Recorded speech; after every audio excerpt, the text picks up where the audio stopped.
Salom! Qarshingizda intellektual o'yin, oylikgacha yordam.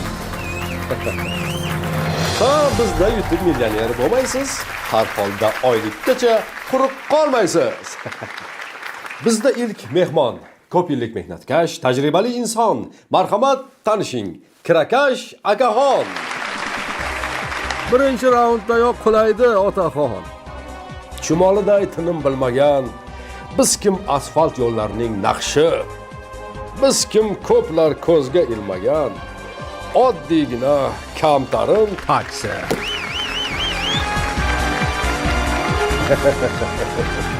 Xush ko'rdik oylikgacha yordam o'yinida.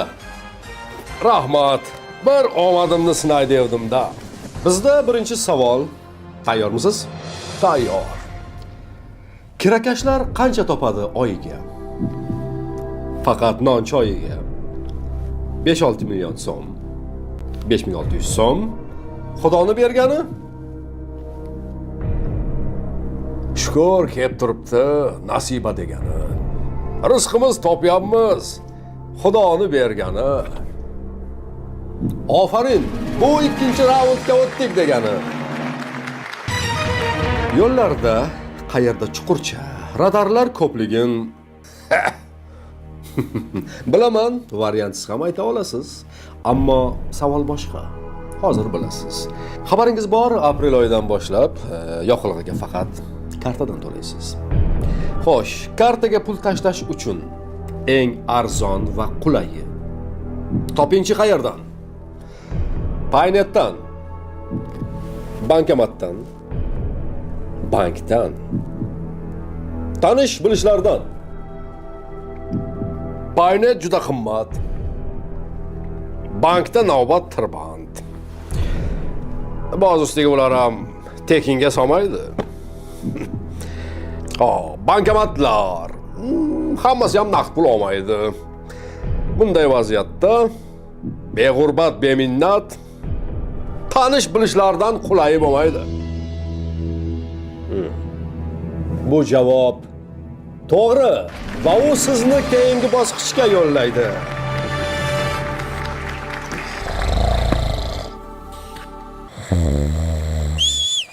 Xurrak otilmasin. Demak, navbatdagi savol mantiqli va joiz.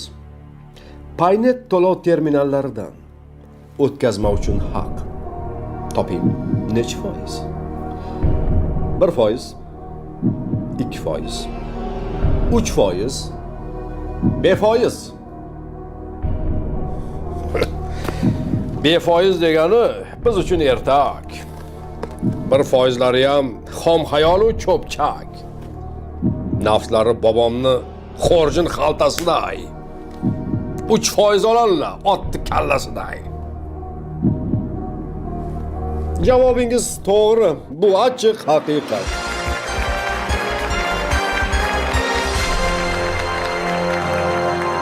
Navbatdagi savol. Ana endi diqqat. Mana siz ko'p yillik haydovchi insonsiz. Texpasport bo'lmasa, haydash ham imkonsiz. Donishmand otaxonlarimiz yangi qonun chiqarmoqchi tez kunda. Unga ko'ra, texpasportning amal qilish muddati necha yil bo'lyapti shunda? Muddati cheksiz. 5 yil, 10 yil, 15 yil. Cheksiz muddatini tarixlarda ko'rdik.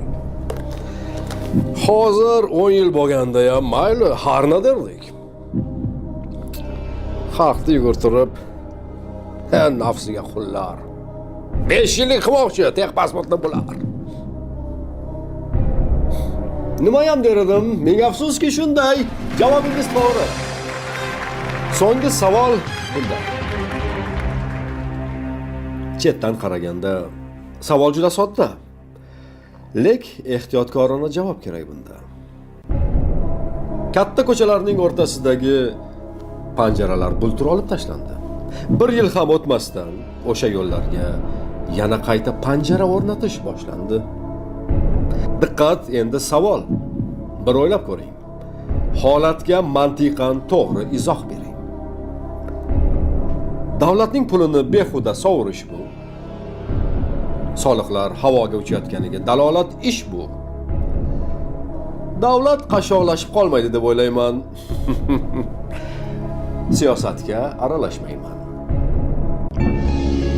Javob berishim mumkin u, biroq bir maslahatlashay. Do'stimga qo'ng'iroq. Qo'ng'iroq boshlandi. Labay. Alo, Jo'ra, qanday? Qanday? Qaydasan? Sug'urtangni qilib ol. Shaharda reyd bo'lyapti. Gapni eshityapti. Savolim bor senga. Ko'chadagi panjaralar nimaga qo'yildi-yu, nimaga olib tashlandi? Fikringni ayt, oshna. Ajob. Qo'ya, tinchlik kerak. Siyosatga aralashma. Javoblarni qayta o'qishni boshlayman. Shart emas. Siyosatga aralashmayman. Siyosatga ancha aralashib bo'ldingiz. Va so'nggi nuqtada to'g'ri javob berdingiz. Ilk o'yin, ilk g'olib. Qutlaymiz akani. O'zi qancha yutdi? Vaqtmaqman qani? Kartangizga tushdi. 1 million so'm. Ha, bu bilan albatta boy bo'lmaysiz. Har na oylikkacha yetib olgaysiz. Astoydil so'rovdim. Xudo berdi mana. Sug'urta bilan ikkita jarimani qoplaydi. Benzin pulimni ham qo'ysangiz bo'larmi? Afsus, imkon qadar yordam qildik shuncha. Xayr. Oylikkacha yordam showsida yana ko'rishguncha.